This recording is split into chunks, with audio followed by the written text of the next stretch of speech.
તો બોટાદના તરગરા ગામે થયેલ હુમલાનો વિરોધ કરવામાં આવ્યો હતો, જેમાં મોટી સંખ્યામાં ગામ લોકો એસપી ઓફિસે પહોંચ્યા હતા। ધારાસભ્ય ઉમેશ મકવાણાએ આરોપીને પકડવા માંગ કરી છે। હરેશભાઈ ખાચર, રઘુભાઈ ખાચરે છરી વડે હુમલો કર્યો હતો। 4 જેટલા લોકોને ઈજાઓ થતા સારવાર માટે હોસ્પિટલ ખસેડવામાં આવ્યા હતા। પોલીસે આરોપીઓની ધરપકડ ન કરતા એસપી ઓફિસે રજૂઆત કરવામાં આવી। તાત્કાલિક ધરપકડ કરી કડક કાર્યવાહી કરવા લોકોએ માંગ કરી છે।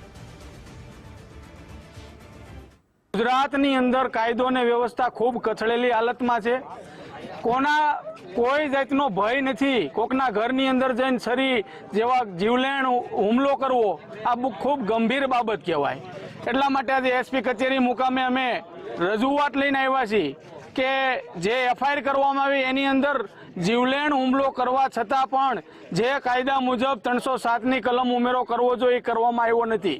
જ્યારે કોઈ સામાન્ય પ્રજા બાજે તો આ પોલીસ તરત જ 307નો ગુનો દાખલ કરતી હોય, પરંતુ કયા કારણોસર પ્રશાસન ડરે છે।